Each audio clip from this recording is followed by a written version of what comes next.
श्री कृष्ण गोविंद हरे मुरारे, हे नाथ नारायण वासुदेवा। श्री कृष्ण गोविंद हरे मुरारे, हे नारायण वासुदेवा। श्री कृष्ण गोविंद हरे मुरारे, हे नाथ नारायण वासुदेवा। हे नाथ नारायण वासुदेवा, हे नाथ नारायण वासुदेवा। हे नाथ नारायण वासुदेवा, हे नाथ नारायण वासुदेवा। हे नाथ नारायण वासुदेवा, हे नाथ नारायण वासुदेवा। श्री कृष्ण गोविंद हरे मुरारे, हे नाथ नारायण वासुदेवा। श्री कृष्ण गोविंद हरे मुरारे, हे नाथ नारायण वासुदेवा। कृष्ण गोविंद हरे मुरारे, हे नाथ नारायण वासुदेवा। श्री कृष्ण गोविंद हरे मुरारे, हे नाथ नारायण वासुदेवा। हे नाथ नारायण वासुदेवा, हे नाथ नारायण वासुदेव। बोल सच्चिदानंद भगवान की जय। जय श्री राम। अब हम सब लोग चलते हैं परम पूजनीय गुरुदेव भगवान के चरणारविंदों में। गुरुदेव अपनी गीता अमृत के द्वारा हम सब लोगों को कृतार्थ करेंगे। सभी लोग गुरुदेव के भगवान के चरणों में निवेदन करेंगे कि भगवान हमको अपने ज्ञान के द्वारा कृतार्थ करें। भुज प्रभादण्डयोर्ध्वगामी, सपातु वः कंशरिपोः कृपाणः। यः पाञ्चजन्यप्रतिबिम्बभङ्ग्या, धाराम्भसः फेनमिवप्यनक्ति। श्रीधाम्नि दुग्धोदधिपुण्डरीके, यश्चञ्चरीकद्युतिमातनोति। नीलोत्पलश्यामलदेहकान्तिः, सवोस्तु भूत्यै भगवान् मुकुन्दः। हम लोग बड़े भाग्यशाली हैं। श्रीमद् भागवत महापुराण का एक बार भी यदि अपने कानों के माध्यम से अपने भीतर उनकी विशेषताओं को धारण कर ले तो सुनिश्चित में वो इस जन्म की ही शांति नहीं मिलती, इस जन्म का ही उद्धार नहीं होता है। अन्यान्य जो पूर्व जन्म कृत हमारे ऐसे बंधन हो चुके हैं जिनके कारण से हमें और भी भोगों को भोगना अत्यावश्यक होता है। परंतु रामचरितमानस में एक चौपाई है, सम्मुख होई जीव मुहि जबहि, जन्म कोटि अघनाशहि तबहि। जब व्यक्ति भगवान की ओर अपने आप को समर्पित करके रखता है तो करोड़ों करोड़ों में जन्मों में किए हुए जो हमारे पाप हैं, जो संचित पाप हैं, वो भस्मसात हो जाते हैं। और आगे का जो रास्ता है एकदम निर्मल हो जाता है। अभी व्यास भगवान बहुत अच्छी कथा कर रहे थे भक्ति और ज्ञान वैराग्य के विषय में। वास्तव में भक्ति है क्या? भगवान के प्रति, शास्त्रों के प्रति, अपने बड़ों के प्रति पूर्ण समर्पण का नाम वास्तव में भक्ति है। जब तक हम समर्पित नहीं होंगे, अपने आप को जहां रखना चाहिए, जिन विषयों में भगवान ने बड़ी कृपा करके हमारी बुद्धि आदि को दिया है, उसको सही जगह यदि नियोजित नहीं करेंगे तो हम विशेष लाभ नहीं ले पाएंगे। तो कहने का तात्पर्य भक्ति है ना, यदि हमारे जीवन में उपस्थित नहीं हुई तो कोई विशेष लाभ हमने नहीं किया। ये तो सामान्य पशुओं में और हम में अंतर नहीं है।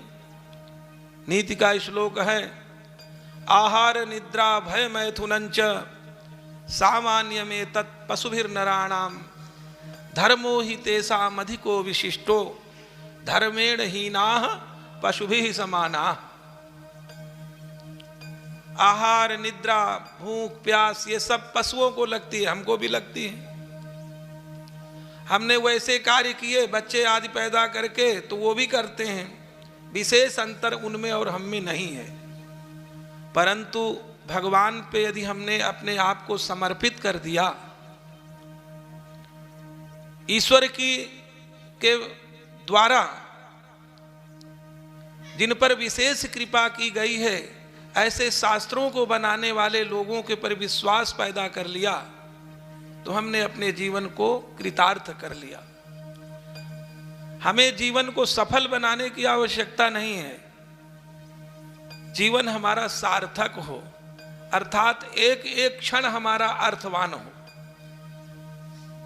और अर्थवान तभी हो सकेगा जब हम भगवान की कही हुई वाणी, भगवान के माध्यम से इन स्थितियों का अवलोकन करें जो हमें कुछ भी सुख दिखाई दे रहा है, सुनाई दे रहा है, या किसी भी स्थिति में हमको भगवान ने रख रखा है।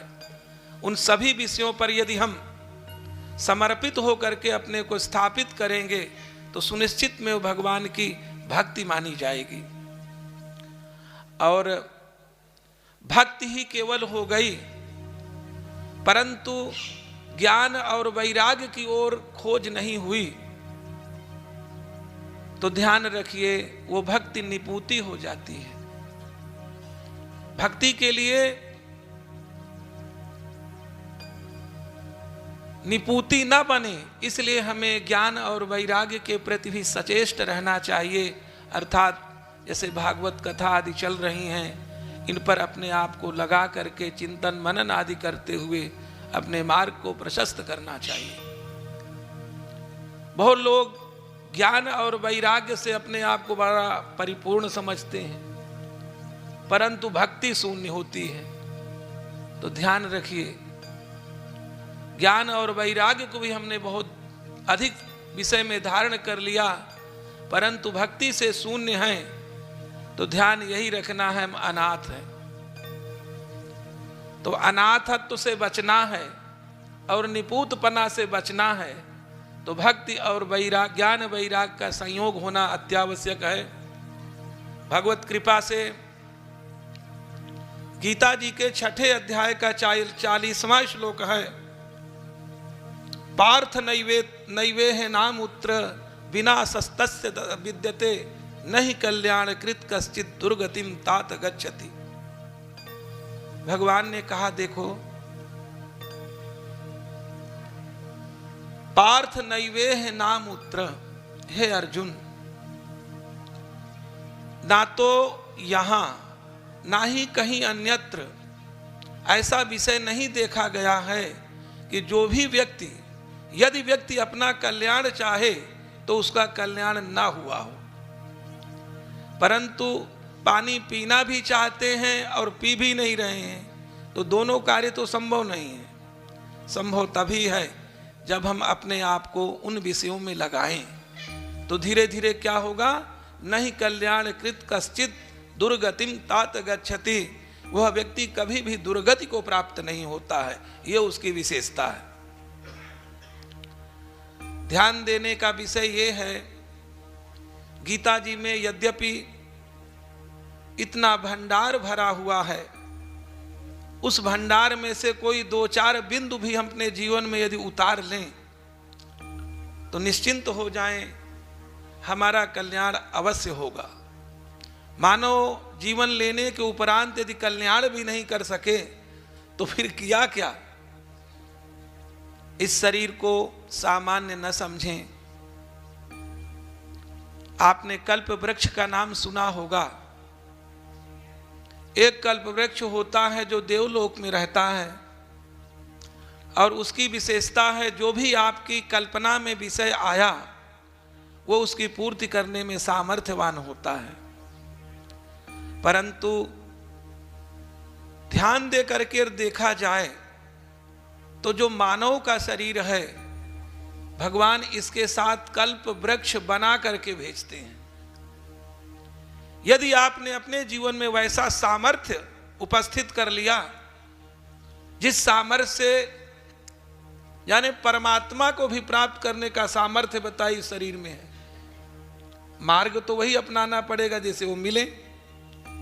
तो यदि परमात्मा को भी हम पकड़ सकते हैं, परमात्ममय हो सकते हैं, परमात्मा की स्थिति को प्राप्त कर सकते हैं, तो हम क्या नहीं कर सकते हैं। इसलिए कल्प वृक्ष क्या है, आप चाहे तो सिंह को नचा सकते हैं, ये क्या है, वैसा सामर्थ्य पैदा करिए। आप चाहे इस संसार की किसी भी कोण में पहुंच सकते हैं, आप किसी भी स्थिति का परिवर्तन कर सकते हैं, परंतु तदन रूप बनना पड़ता है। तो गीता जी के बिंदुओं में से सब कुछ इसके भीतर भरा हुआ है। आप जिस मार्ग को अपनाना चाहें, जिन स्थितियों पर पहुंचना चाहें और जो गति प्राप्त करना चाहें, वो भगवान स्वाभाविक रूप से हमें आप सबको स्वाभाविक रूप से प्रदान करने में सुनिश्चिंत हो जाते हैं, देते ही देते हैं। गीता जी के 10वें अध्याय के 9वें, 10वें और 11वें श्लोक में भगवान 2 बार प्रतिज्ञा करते हैं। भगवान कहते हैं, मच्चित्ता मद्गत प्राणा बोधयन्तः परस्परम कथयन्तश्च माम नित्यम तुष्यन्ति च रमन्ति च तेषां सतत युक्तानां भजतां प्रीतिपूर्वकं ददामि बुद्धियोगं तम येन मामुपयान्ति ते तेषाम् एवानुकंपार्थम अहमज्ञानजं तमः नाशयाम्यात्मभावस्थो ज्ञानदीपेन भास्वता। इन तीन श्लोकों के माध्यम से भगवान सुनिश्चिंत हो जाते हैं हमारे लिए कि आपका कल्याण होगा ही, लेकिन उसके लिए आपको करना क्या है, आपको भी तो करना कुछ आवश्यक है। तो बोले मत चित्ता मद गत प्राणा, अपने चित्त को मेरे चित्त में लगा दे। मद गत प्राणा, प्राण जब तक है तब तक ही कुछ ना कुछ हम सोच रहे हैं, कुछ ना कुछ विचार कर रहे हैं, कुछ ना कुछ कर रहे हैं। जिस दिन इस शरीर से प्राण चले गए उसके बाद तो कोई सोचना और देखना बंद ही हो जाएगा। तो मत चित्ता मद गत प्राणा, अर्थात जब तक प्राण हमारे शरीर में वास कर रहे हैं तब तक हमें ऐसा प्रयास करते रहना चाहिए जिससे कि भगवान कभी ओझल ना हो जाए। मद्गत प्राणा बोधयन्तः परस्परम, काम क्या है, बोले परस्परम, आपस में विचार करते रहें, देखते रहें, इन स्थितियों का आकलन करते रहें, क्योंकि बुद्धि की एक सीमा है। कहीं सोचे बुद्धि बहुत बलवती हम सब कुछ प्राप्त कर सकते हैं, बुद्धि अत्यंत क्षीण सीमंत वाली है, बहुत इसकी सीमा छोटी है और परमात्मा असीम है। इतना अंतर है हमारी और परमात्मा की स्थिति में। तो लिखा है मत चित्ता मद्गत प्राणा बोधयन्तः परस्परम, आपस में इन विषयों को लेकर के जो गीता में बिंदु दिए गए हैं, कथयंतश्च माम नित्यम तुष्यन्ति च और रमन्ति च, माने मुझे नित्य स्थिति में उसमें संतुष्ट रहे। ये नहीं कि अरे पढ़े समझ में कुछ नहीं आए, तो संतुष्टि तो तभी होगी जब समझ में आएगा। और रमन्ति च, उसमें जो सदैव रमे रहते हैं, उन विषयों का चिंतन करते रहते हैं। बस तुष्यन्ति च रम तेषाम, माने उनका, ऐसे विषयों में लगे हुए लोगों के विषय में, लोगों के प्रति, तेषाम सतत युक्ता नाम भजताम प्रीति पूर्वकम, साथ में जो प्रीति पूर्वक उन विषयों में आनंद लेते रहते हैं। भगवान कहते हैं ददामि बुद्धि योगम तम, मैं ऐसे व्यक्तियों को वह बुद्धि योग प्रदान करता हूं, येन, जिसके द्वारा माम उपयांति थे, वो मुझे प्राप्त कर लेते हैं। कितना सरल उपाय है, क्योंकि नहीं कल्याण लिखा है, नहीं ज्ञानेन सदृशम पवित्रमिह विद्यते। गीता जी कहती हैं ज्ञान से बढ़कर इस ब्रह्मांड में कुछ भी पवित्रतम विषय नहीं है। जब ज्ञान से बढ़कर कुछ है ही नहीं, तो फिर व्यास भगवान कथा सुना रहे थे ज्ञान और वैराग्य, तो ज्ञान क्या है? उसी ज्ञान में जाके प्रविष्ट तभी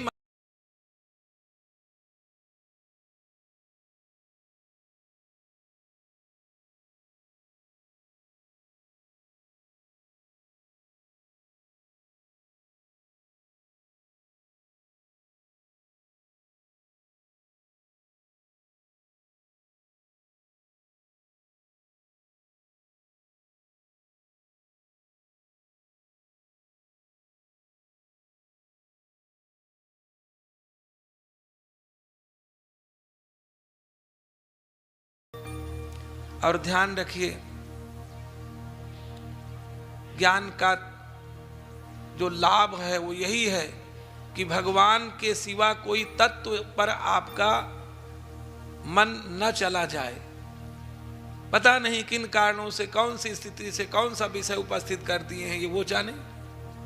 हमें तो उनके विषयों में अपने आप को लगाना है, उनके स्थितियों में लगाना। देखो कैसी कैसी चीजें कई बार दिखा देते, हम सोच नहीं सकते हैं। फिर तीसरा श्लोक है, भगवान एक बार तो बोले मैं उसको वैसा ज्ञान प्रदान करता हूं जिससे वह मुझे प्राप्त कर लेता है। फिर है तेषाम एवानुकंपार्थम, फिर मैं उससे उसके प्रति विशेष अनुकंपा करता हूं। अनुकंपा शब्द का अर्थ अत्यंत हृदय से निकलने वाला शब्द है। अनुकंपा वही प्राप्त करता है जो समर्पित होता है, जिसके भीतर भक्ति होती है। अन्यथा अनुकंपा नहीं मिलने वाली। ठीक है, ऊपर से हाथ वाथ रख करके एक दो आशीर्वादात्मक कुछ क्रियाएं दिख जाएं, वो अलग बीते। अनुकंपा ने, अनुकंपा का तो तात्पर्य है अनु उपसर्ग वहीं लगता है व्याकरण की दृष्टि से जो जाकर के सीधा उसे जुड़ता है। तो तेषाम एवानुकंपार्थम अहम अज्ञानजम तमः, हमारे आपके भीतर जो अज्ञान जनित अंधकार बैठा हुआ है, तेषाम एवानुकंपार्थम अहम अज्ञानजम तमः नाशयाम्यात्म भावस्थः, आपके भीतर क्योंकि मैं बैठा हूं, मैं अपने आप उन जो दुस्थितियां हैं, वो मार्ग हैं जो आपको जाने से रोक रही हैं, उनको मैं भीतर बैठ करके समाप्त कर देता हूं, उन अवरोधों को नष्ट कर देता हूं। तेषाम एवानुकंपार्थम अहम अज्ञानजम तमः नाशयाम्यात्म भावस्थो ज्ञान दीपेन भास्वता, ज्ञान दीपक के द्वारा मैं आपके भीतर ही बैठ करके वह अज्ञान जनित स्थितियों को आपसे हटा देता। नहीं, ध्यान रखिए, एक श्लोक है, नादत्ते कस्यचित् पापम न चैव सुकृतम विभुः अज्ञाने नावृतम ज्ञानम तेन मुह्यन्ति जन्तवः। भगवान इतने पुण्यशाली हैं कि आपके पुण्य से उनकी कोई वृद्धि तो होनी ही नहीं है, वो तो आपका होना है जो वृद्धि होनी है। न आदत्ते कस्यचित पापम, परमात्मा किसी के पाप को ग्रहण नहीं करते, परमात्मा किसी के पुण्य को ग्रहण नहीं करते हैं। नादत्ते कस्यचित पापम न चैव सुकृतम विभु, परंतु अज्ञाने नावृतम ज्ञानम, अज्ञान से जो ज्ञान ढका हुआ है उसके कारण से हम आप सब मोहित हो रहे हैं, पता ही नहीं चल रहा कि रास्ता क्या है। हमारे जन्म लेने का वास्तविक उद्देश्य क्या है, यही हमको आज तक नहीं पता चल पाया। ठीक है, कुछ लोग ऐसा कर रहे थे, आप वैसा करने लग गए, कुछ लोग वैसा कर रहे थे, आप वैसा करने लग गए, परंतु आपका जन्म क्यों हुआ है, उद्देश्य क्या है जन्म लेने का। कबहू करी करुणा नर देही, देत ईस बिनु हेतु शनेही। इतनी कृपा भगवान ने करी होगी हमको आपको, कल्प वृक्षों सहित। पहले पूर्व में विषय आया, आप जो चाहें वो प्राप्त कर सकते हैं। ये भगवान ने मानव शरीर देते हुए आपके साथ यह विशेषता प्रदान करी है। आप कहाँ तक पहुँचे हैं वो आप पर निर्भर करता है, क्योंकि भगवान कहते हैं ये यथा माम प्रपद्यन्ते तांस तथैव भजाम्यहम्। जो मुझे जैसे भजता है मैं उसको वैसे ही ध्यान देता हूं। अब ये सही बताइए, भगवान का दोष है या हमारा दोष है? हमने भगवान पर इतने प्रतिशत विश्वास किया कि जाके जल चढ़ाया है, अपने को थोड़ा सा सोच लिया कि हम भी कुछ हो गए, यहाँ तक सीमित तो भगवान ने भी सोचा ठीक है आएगा पानी चढ़ाएगा चला जाएगा, परंतु लाभ नहीं ले पाएंगे। क्योंकि भगवान का कथन है आप जितने प्रतिशत आगे चलेंगे मैं उतने प्रतिशत आपके साथ रहूंगा। प्रथम आपको प्रतिशत बढ़ाने होंगे यदि मुझे प्राप्त करना चाहते हो। तो उन्हीं के अंतर्गत गीता जी के भक्ति योग बड़ा अच्छा व्यास जी सुना रहे थे, तो भक्ति पर आज हम आनंद लेना चाहते हैं। परंतु उससे पूर्व 3 श्लोक गीता जी के 17वें अध्याय के विशेष श्लोक हैं, उन पे थोड़ा सा चिंतन यदि संभव हुआ तो करते हैं। वो तीनों श्लोक हैं कि व्यक्ति शारीरिक पूजा करता रहे हर समय, गीता का निर्देश है, इसलिए उसको तो मानना ही पड़ेगा। एक श्लोक में है कि आप अपने वाणी के द्वारा संसार में हर समय सबकी पूजा करते रहें। तीसरा है आप अपने मन से सबकी पूजा करते रहें। तो 3 प्रकार के पूजनों का विधान गीता जी के 17वें अध्याय के 14वें, 15वें और 16वें श्लोक में कहा गया है। तो वो पूजा का विधान क्या है? बोले देवद्दुज गुरु प्राज्ञ पूजनम शौच मार्जवम ब्रह्मचर्य महिंसा च शारीरम तप उच्यते। देवद्दुज गुरु प्राज्ञ, देवताओं की पूजा, गुरुओं की पूजा, अपने से श्रेष्ठ जनों की पूजा। देवद्दुज गुरु प्राज्ञ पूजनम, उनका पूजा। शौच मार्जवम, किस विधि से? अत्यंत पवित्र हो करके और अत्यंत सरल हो करके इनका जब हम पूजन करते हैं तो हमें सब कुछ प्राप्त हो जाता है। अब आप देवताओं की पूजा कैसे करें? तो देवताओं की पूजा के लिए लिखा है हमारे आप सबके जो शरीर बने हुए हैं वो 5 तत्वों से बने हुए हैं। क्षिति जल पावक गगन समीरा भूमिरापो नलो वायु खम। अब बताइए आकाश देवता है कि नहीं? पृथ्वी देवता है, वायु देवता है, अग्नि देवता है, जल देवता है। और हर शरीर में जितने शरीरधारी लोग हैं इन्हीं 5 तत्वों से बने होते हैं। तो किसी भी व्यक्ति का यदि आप सम्मान करते हैं तो जानते हैं क्या लाभ है? आप देवताओं की, संपूर्ण देवताओं की पूजा कर चुके होते हैं। परंतु शौच मार्जवम का ध्यान रखते हुए अत्यंत पवित्र होकर के और अत्यंत सरल होकर के करेंगे तभी लाभ होगा।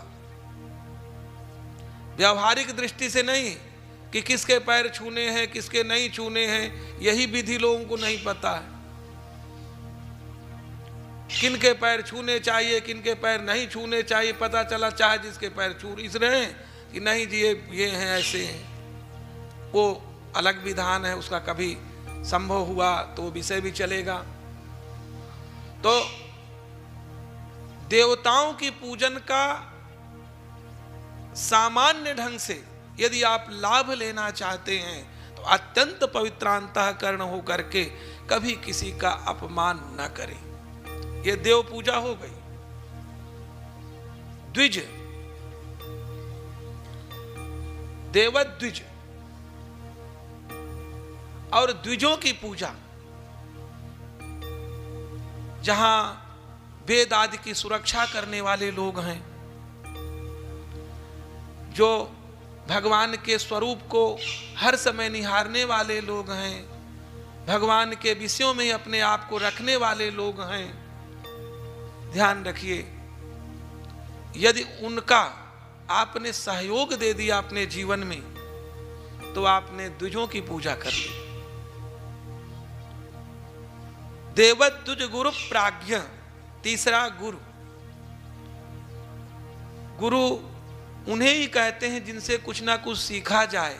खाली हम गुरु जी हैं और उस प्रकार के मार्ग को आपको ना बताएं तो भी भैया गुरु जी तो नहीं है, क्योंकि गुरु के पास बैठ करके उनको उनके बताए हुए मार्ग का अनुसरण करके हम उच्चता को ही प्राप्त करें तभी गुरुत्व है। नान्यथा गुरुत्व किस चीज का? नाम गुरु जी, बहुत लोगों के रमेश सुरेश महेश होते ऐसे गुरु जी, ऐसे नहीं।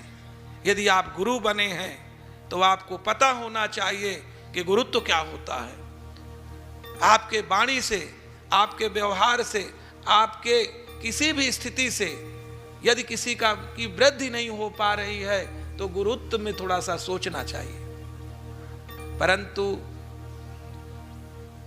प्रथम गुरु मां होती है, सबको पता है। क्या आपने अपने आचरणों से उस मां को कभी प्रसन्नता से अलग किया? यदि प्रसन्नता देते रहे तब तो मानेंगे भाई आप गुरु का सम्मान कर रहे हैं। प्रथम गुरु मां होती है, बाद में तो चाहे जिसके पैर छूते और छुआते रहिए, पर जिस घर में मां का सम्मान नहीं लोग कर सकते हैं वो केवल बातें हैं, कोई गुरु की पूजा वो नहीं जानते। क्यों? प्रथम गुरु मां है, पता नहीं कितनी कल्पनाओं को लेकर के आपको जन्म देती है, और उस गुरु का यदि आप सम्मान नहीं कर सकते तो आप किसका सम्मान करना चाहते हैं? ये केवल भ्रम मात्र है। इसी प्रकार से अन्यान्य गुरु हैं। बहुत से लोगों के सदाचार को देख करके हमें चलना आ जाता है, मार्ग पकड़ना आ जाता है। यदि उन मार्गों को पकड़ना भी हमने सीखा है किन्हीं के माध्यम से तो ध्यान रखिए उनका भी कभी सम्मान में कमी उनके नहीं आनी चाहिए। तब तो गुरु पूजा हो गई, नहीं तो काहे की गुरु पूजा। ऐसे बहुत से लोग गुरु हैं जिनके जीवन की चर्या को देख करके हम लोग कितनी प्रसन्नता का अनुभव करते हैं। तो देवद्विज गुरु प्राज्ञ, प्राज्ञ कहते हैं जो विशिष्ट जानकार है। विशिष्ट जानकार कैसे?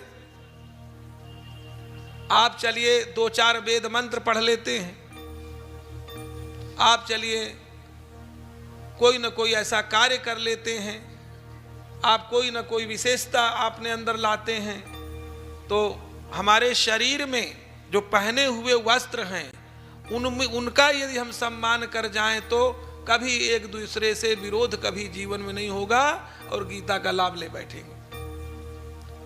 आप चश्मा बना सकते हैं, बना ही नहीं सकते हैं तो हमसे वो श्रेष्ठ नहीं कि चश्मा बनाने वाला। आप चादर बना सकते हैं, आप नहीं बना सकते, कुछ लोग बना सकते हैं। इसी प्रकार से आप अन्यान्य विषयों में अपने आप को ले जाएं। किसी भी विषयों, किन्हीं भी विषयों में जो लोग पारंगत हैं वो अन्य कार्य नहीं कर सकते, लेकिन उस विषय में तो गुरुत्व उनको प्राज्ञत्व प्राप्त है। इसलिए किसी भी व्यक्ति का कभी भी भूल करके भी अपने मन में तिरस्कार न करें। ये ध्यान रखिए, ये तिरस्कार आपने कर दिया तो आपकी शांति प्रथम नष्ट होगी। आपने किसी को शत्रु मान लिया, एक शब्द है दुश्मन, पर दुश्मन का वास्तविक अर्थ क्या है? बोले जिससे लड़ाई झगड़ा हो गया वो दुश्मन हो गया, परंतु उसका अर्थ ये नहीं है। दुष् माने खराब, सबको पता है। दुष् उपसर्ग विकृति के रूप में आता है, वो विकृत शब्द है, अर्थात मन जिसका खराब है वो दुश्मन है। अब पहले मन तो आपका खराब है, मन आपका खराब है, नाम दूसरे का दे रहे हैं बेचारे का। इसलिए अपने मन को अत्यंत पवित्र करें, ये गीता जी सिखाती हैं। देवत गुरु प्राज्ञ पूजनम, इनके प्रति पूज्य भाव बना रहे। और किन स्थितियों से? बोले शौच मार्जवम, अत्यंत पवित्रता के साथ, बाहरी चेष्टाओं से भी, भीतरी मनस स्थितियों से भी, और उसके साथ क्या लगा हो? अत्यंत सरलता। बहुत से लोग भोजन कराते हैं तो कुछ लोग मनुहार करके कराते हैं, कितना अच्छा लगता है। कुछ लोग वैसे ही दहाड़ के, हाँ भाई भंडारा चल रहा, चलो भोजन आओ करो चले जाओ, उसमें आनंद नहीं आता है। पर किसी ने, अब तो कार्डों में भी छोटे बच्चों की बोलियां लिखी जाती, जलूल जलूल आना, वो क्यों आता है? ये भी कभी सीखने का हमने प्रयास किया? मात्र इसलिए ये विषय लाए जाते हैं कि हम अत्यंत सरलता पूर्वक आपसे विनम्र प्रार्थना कर रहे हैं, आप हमारे इस उत्सव में आकर के सम्मिलित हों, हमें आशीष दें, अपने श्रेष्ठ मार्गों से हमें भी परिचित करावें और हम भी आपके जैसी स्थिति में वो प्राप्त कर लें। इसलिए आप सबको बुलाते हैं। ब्रह्मचर्य, ब्रह्मचर्य के बहुत अर्थ हैं, परंतु ब्रह्म का आचरण, ब्रह्म सर्वम खलविदम ब्रह्म, जो कुछ ब्रह्मांड में दिखाई सुनाई भाषित हो रहा है वो सब कुछ ब्रह्म है। अर्थात उसके प्रति सदैव सद्भाव रखे भीतर, अर्थात मन को न खराब होने दें। यह आपका सबसे बड़ा ब्रह्मचर्य माना जाएगा। ब्रह्मचर्य महिंसा च, हिंसा, हिंसा तो मन में भी किसी के प्रति आ जाए तो हिंसा ही मानी जाती है। और शारीरिक किसी को आपके शरीर से किसी भी प्रकार से दुख प्राप्त हो रहा है, वो आपको देखो ना, कई बार ऐसा होता है, ऐसे लोग मिल जाते, लगता है अरे यार ये ना मिलता तो ज्यादा ठीक था, आज का दिन पता नहीं कैसा जा, ऐसा कहने लगते हैं लोग। बताओ, ये व्यक्तित्व आपका दिव्य प्राप्त हुआ कि आपको लोग देख करके अपने मुंह को मोड़ लेते हैं कि अरे कहां सामने पड़ गए। यह व्यक्तित्व तो नहीं है। व्यक्तित्व तो ऐसा होना चाहिए, जब भी आपको जो भी व्यक्ति देखे वो ये सोचे अरे ये सामने खड़े, अब क्या चिंता। तो ब्रह्मचर्य महिंसा, हिंसा से तभी दूर होंगे जब अहिंसात्मक भाव अपने भीतर धारण करेंगे।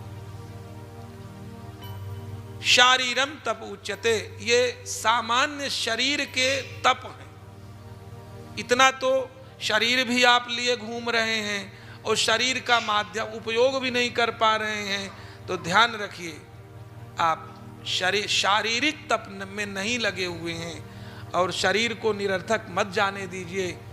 इससे तो चाहे जो कुछ कर लो। गीता जी का के 13वें अध्याय का पहला श्लोक है, इदम शरीरम कौन्तेय क्षेत्रमित्य विधीयते एतद्यो वेत्ति तं प्राहुः क्षेत्रज्ञ इति तद्विदः। माने ये जो शरीर मिला है ना, ये इतनी उपज करता है, ये आप कभी महसूस करके देखिए। कितने भी आपने पाप कर डाले हों और तीर्थाटन कर डालिए, सारे पाप नष्ट। कितना बढ़िया उपाय। कितने भी आपने पाप कर लिए हों, जा करके देवस्थानों में जाकर, तीर्थों में जा करके, गंगा आदि स्नान में करके, इससे चाहे भरपूर उपज पैदा कर लीजिए पुण्यों की, कोई कमी है? चाहे इसको ऐसी सेवा में लगा दीजिए जहां से केवल पुण्य इकट्ठा होते हैं, चाहे जितना प्राप्त कर लीजिए, और चाहे इसी से जितने पाप इकट्ठा कर लीजिए, ऐसी जगह इसको लगा दीजिए जहां गलत बातें सुनाई देने वाले हों। कान का उपयोग करेंगे आप अपने आप भर जाएंगे पाप से। आप जाकर के ऐसी जगह इस शरीर को डाल दीजिए जहां से केवल पाप इसमें पैदा होना शुरू हो जाए। तो ध्यान रखें, इस शरीर की महत्ता तभी है, इस शरीर का लाभ हम में तभी है। गीता जी के माध्यम से यही ध्यान रखना है, इसका कभी दुरुपयोग ना करें, इसका सदुपयोग करें। आपके शरीर को देख करके, आपकी स्थितियों को देख करके लोग अपने भटके हुए रास्ते को बदल करके और आपके मार्ग का अनुसरण करने वाले हो जाएं, तो शारीरिक तप उच्यते, नहीं तो काहे का शारीरिक तप उच्यते। इसी प्रकार से वाणी के भी तप हैं। वाणी के तप क्या हैं? अनुद्वेग कर्म वाक्यम, ऐसा वाक्य आप न बोलें जो उद्वेग ही पैदा कर दे। वो जा रहा था सामान्य ढंग से, आपने ऐसा शब्द कह दिया, वो बेचारा रास्ते भूल गया। उसको कहना कुछ करना चाहिए था, करना कुछ चाहिए था, स्थिति कोई थी, परंतु आपके एक वाक्य ने ऐसे उसके रास्ते को बदल दिया कि आजीवन वो सुधर ही नहीं पाया। तो अनुद्वेग कर्म वाक्यम। यदि हम अपना वास्तविक योगदान इस संसार के लोगों के लिए देना चाहते हैं तो कभी भी अपनी वाणी से ऐसा शब्दोच्चारण न करें जिससे कि दूसरे को लाभ हो, लाभ के बजाय हानि हो जाए। क्योंकि शब्दों वही ब्रह्म, शब्द ही तो ब्रह्म है, जिसको आप लोग अविनाशी कहते हैं, वो शब्द है। शब्द कभी नष्ट नहीं होता। जैसे ही कोई शब्द बोला गया, देखो ना, फोन से आप अमेरिका आदि में हेलो कहते हैं, वहां से भी 2 सेकंड बाद हेलो सुनाई देता है। कितनी जल्दी शब्द पहुंच गया। भले ही कोई यंत्र है, और ये यंत्र तो हमारे आप जैसे लोगों ने बनाए हैं, और भगवान के जो यंत्र हैं भगवान के कानों तक पहुंचते हैं, ये ध्यान रखना है। इसलिए अपने शब्दों के माध्यम से आप सदैव पूजा में रत रह सकते हैं। यदि ऐसा शब्द नहीं बोल रहे हैं जिससे किसी का भटकाव हो रहा है, किसी को दुख हो रहा है, कोई किसी भी परिस्थिति में जा रहा है, इसलिए अपने शब्दों पर नियंत्रण करना सीख लें। कौन सा शब्द कहाँ प्रयोग करना है, इसका यदि प्रयोग करना हमें आ जाए तो जानते हैं ये हमारी पूजा हो जाएगी। अनुद्वेग कर्म वाक्यम। और वो हो कैसी, उसमें भी बहुत ज्यादा कठिनता नहीं। बोले सत्य हो, सही सही हो। अब सत्य तो आपको से ज्यादा कौन जानता है? आप बोलने वाले को ही पता है कि ये सत्य है कि असत्य है। इसलिए सत्यम प्रिय हितम, ऐसी वाणी हो, ऐसा शब्द हो जो प्रिय हो और क्या हो, हितकारी हो, उसकी वृद्धि में कारण करने वाला, देने उसको वृद्धि करने वाला शब्द हो। ये नहीं कि कोई शब्द हो। तो अनुद्वेग कर्म वाक्यम सत्यम प्रिय हितं चेत् स्वाध्यायाभ्यसनं चैव। स्वाध्याय, सदैव आत्मनिरीक्षण करते रहें, हम यहाँ क्यों आए हैं, आने का उद्देश्य क्या हो सकता है, किन किन स्थितियों में कैसे कैसे लोग अहंकार को के वशीभूत होकर के अपने आप को समाप्त करके चले गए और पता मिला कुछ भी नहीं उन्हें। इसलिए सत्यम प्रिय हितं स्वाध्याय। स्वाध्याय का मतलब खाली पढ़ना लिखना नहीं, अपने विषय में आत्मनिरीक्षण करते रहें। हम कहाँ चल रहे हैं, हम किन स्थितियों को प्राप्त हैं और कैसी स्थिति से हम लोगों का भला कर सकते हैं, इस विषय का सदैव मनन चिंतन अभ्यास करते रहें तो आपका वाणी का तप हो जाएगा। इसी प्रकार से तीसरा तप है, पहला तो था देवद्विज गुरु प्राज्ञ पूजनम शौचमार्जवम ब्रह्मचर्य महिंसा च शारीरम तप उच्यते। अनुद्वेग कर्म वाक्यम सत्यम प्रिय हितम यत् स्वाध्यायाभ्यसनम चैव वाङ्मयम तप उच्यते। तीसरा है मनः प्रसादः, ये लीजिए, जिससे मन में प्रसन्नता भर जाए सभी की। आप 64वां श्लोक है, रागद्वेष वियुक्त स्तु विषयानिंद्रियश्चरन् आत्मवश्यैर्विधेयात्मा प्रसादमधिगच्छति। और प्रसादे सर्व दुःखा नाम, जब आपका मन प्रसन्न हो जाता है तो ऐसा संसार में कोई विषय नहीं बना है जो आपको दुखित कर दे। अर्थात यदि आप नहीं प्रसन्नता को धारण कर पा रहे हैं तो इसमें मूल आप हैं, कारण कोई अन्य नहीं। प्रसादे सर्व दुखा नाम हानि अस्योपजायते, इससे क्या है, हर प्रकार के दुखों की निवृत्ति स्वाभाविक ही हो जाती है यदि आप प्रसन्न हैं। ये लीजिए, केवल प्रसन्न रहें तो इससे क्या है, आपका जो मन रूपी तप है वो शुरू हो जाएगा।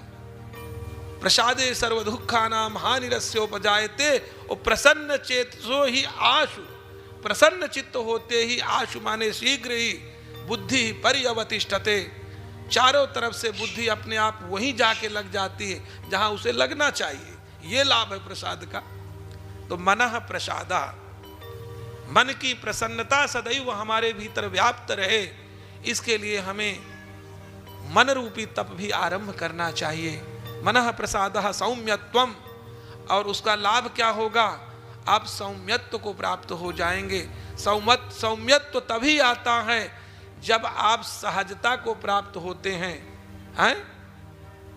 जब आप समत्वता को प्राप्त करते हैं। समता भी नहीं आई और सौम्यत्व तभी आएगा जब आप समत्व बुद्धि का आश्रय लेंगे, अन्यथा संभव ही नहीं। तो मनः प्रसादः सौम्यत्वम मौनम, कम से कम ज्यादा मौन न धारण कर सको तो ऐसा वाक्य मत बोलो जिससे किसी को कष्ट पहुंच जाए, यही बहुत बड़ा तप माना जाएगा। पता चला हम तो जी बात को खरी खरी कहते हैं, बड़े खरे हो, ऐसी जगह खरी खरी बात कहो जहां एकांत कहीं खड़े हो जाओ खरी खरी कहते रहो, किसी को कष्ट तो नहीं पहुंचा रहे हो, परंतु नहीं बड़े खरेवान हैं आप, खरी खरी बातों पर बड़े वो हैं। तो मनः प्रसादः सौम्यत्वम मौनम आत्मविनिग्रह, मौनम, मौन उसी को कहते हैं जिससे कभी जिसके कारण से किसी को कभी कोई व्यथा न प्राप्त हो।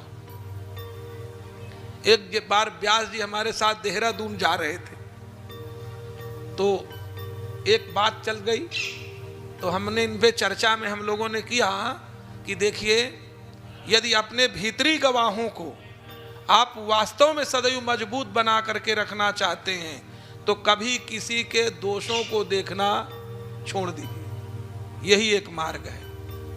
आप चाहें हम भीतर से मजबूत बने रहें तो कभी दूसरों के दोषों को देखना कम से कम शुरू कर दें, अपने आप मजबूत हो जाएंगे और भला आपको कोई हिला के दिखा दे ब्रह्मांड में। तो मनः प्रसादः सौम्यत्वम मौनम आत्मविनिग्रह, आत्मविनिग्रह व्यक्ति को होना चाहिए, अपने आप पर नियंत्रण होना चाहिए। क्यों, भागवत जी का विषय चल रहा है तो प्राचीन बरियों ने नारद जी महाराज से एक बार प्रश्न किया, बोले महाराज, हर व्यक्ति अपनी प्रसन्नता के लिए प्रयास करता है, अपनी खुशी के लिए, एक चीज बताओ, भगवान किससे खुश होते हैं, वो भी कोई रास्ता है? नारद जी ने बहुत बढ़िया बात बताई, बोले दया सर्वभूतेषु, सभी भूत प्राणियों के प्रति दया का भाव रखने से, संतुष्टो येन केनवा, और किसी भी तरह से अपने आप को संतुष्ट रखने से, सर्वेंद्रियोपशांत्या च, अपने इंद्रियों पर नियंत्रण करने से, जहां जहां लगाना चाहिए वहीं लगाए, इस स्थिति में रखने पर बोले तुष्यत्यासु जनार्दनः, वह सब पर दया रखने वाला परम पिता परमात्मा तुष्यति आशु, शीघ्र ही प्रसन्न हो जाता है। तो मौनमात्म विनिग्रह, भाव संशुद्धि, इसका लाभ क्या होगा, आपके जो भाव हैं इतने विशुद्ध हो जाएंगे जब ये स्थितियां अपने आप रखेंगे। 3 चीजें कौन? सभी प्राणियों के ऊपर दया का भाव, किसी भी जो स्थिति प्राप्त है उसमें सदैव प्रसन्नता, और अपने इंद्रियों को वहीं लगाना जहां आवश्यक है। इन स्थितियों को यदि आपने प्राप्त करा लिया है तो ध्यान रखिए, इससे आपके भीतर लाभ क्या पैदा कर लेंगे? बोले भाव संशुद्धि, भावों में शुद्धता उपस्थित हो जाएगी। हैं?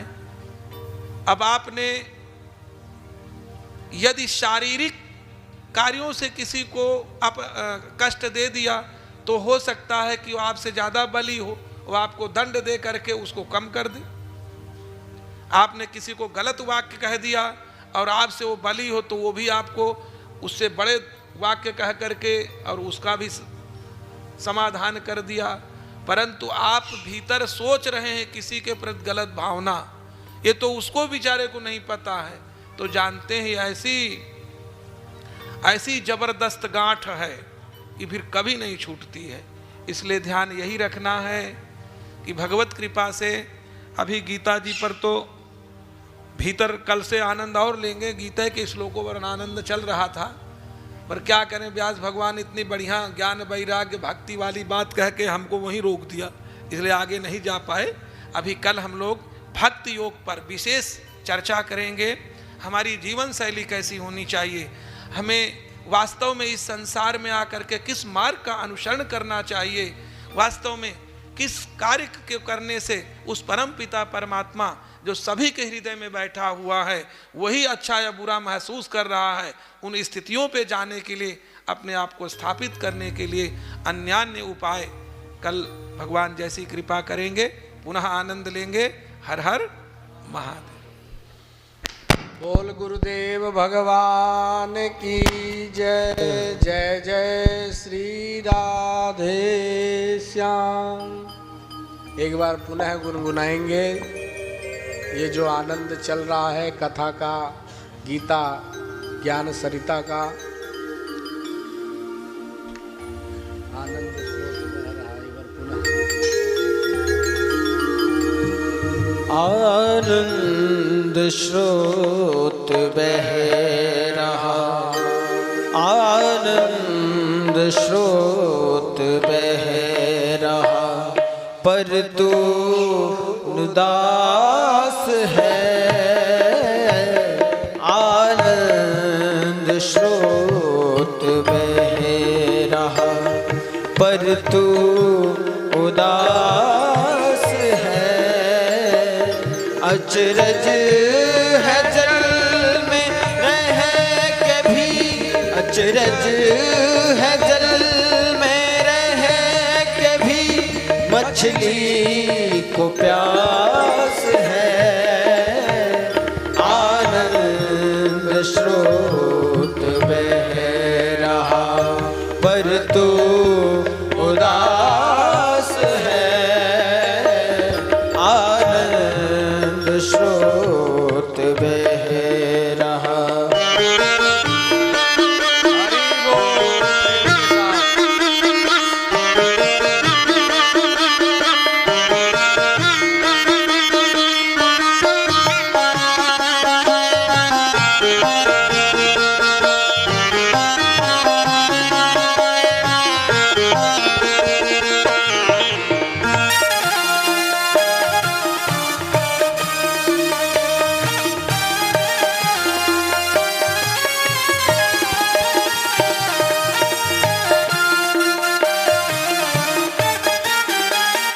फूलों में जो सुबास,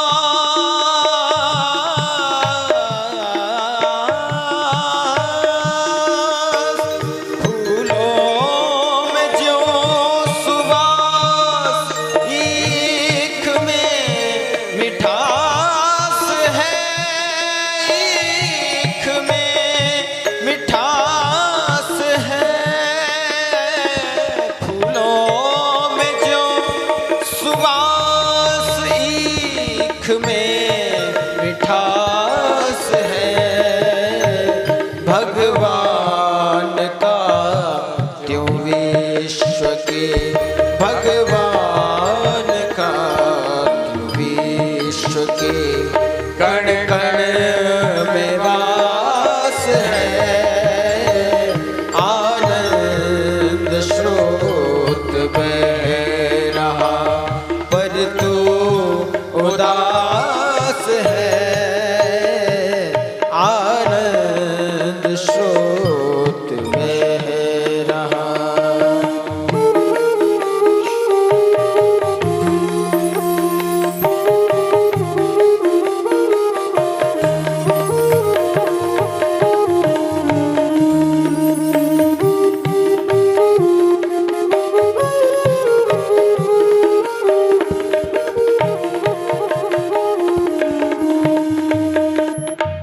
टुक ज्ञान चक्षु खोल कर देख तो सही,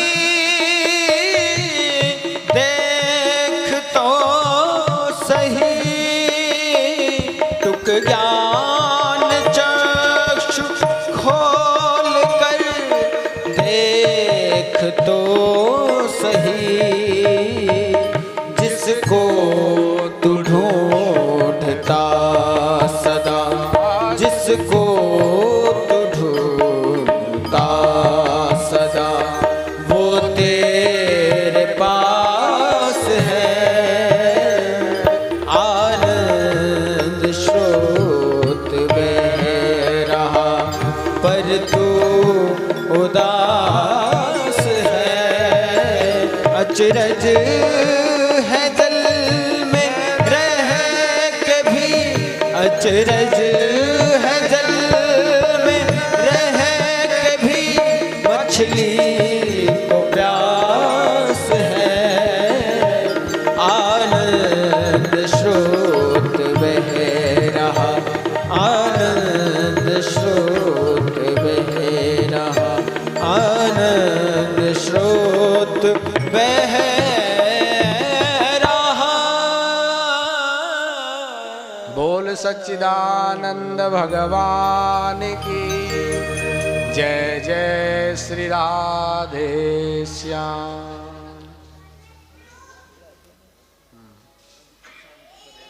अब सभी लोग भागवत जी की आरती करेंगे बड़े प्रेम और भाव के साथ में। अपने अपने स्थान पर खड़े हो जाओ।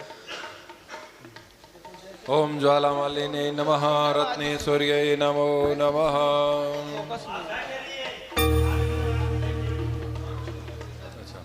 हाँ जी, बैठे रहिए, बैठ के कर रहे थे आरती, बैठे रहिए।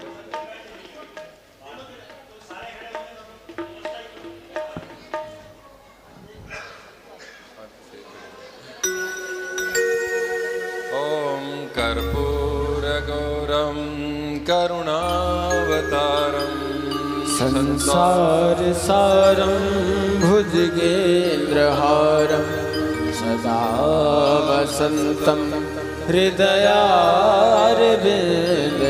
भवो भवानी सहितं नमामि। आरती अति पावन पुराण की, आरती अति पावन पुराण की, धर्म भक्ति विज्ञान खान की, धर्म भक्ति विज्ञान खान की। आरती अति पावन पुराण की, आरती अति महापुराण भागवत निर्मल, महापुराण भागवत निर्मल, शुक मुख विगलित निगम कल्प फल, शुक मुख विगलित निगम कल्प फल, परमानंद सुधारस में कल, परमानंद सुधारस में कल, लीला रति रस रस निधान की। आरती अति पावन पुराण की, कलमल मथन त्रिताप निवारण, कलमल मथन त्रिताप निवारण, जन्म मृत्यु में भव भय हारण, जन्म मृत्यु में भव भय हारण, सेवत सतत सकल सुख कारण, सेवत सतत सकल सुख कारण, सुमौषधि हरि चरित गान की। आरती अति पावन पुराण, विषय विलास विमोह विनाशन, विमल विराग विवेक विकासन, भग दर्शन परम ज्योति परमात्म ज्ञान की आरती अति पावन पुराण की। परमहंस मुनि मन उल्लासन रसिक हृदय रस रास विलासन भुक्त मुक्ति रति प्रेम सुदासन कथा के चन प्रिय सुजान की आरती अति पावन पुराण की। धर्म भक्ति विज्ञान खान के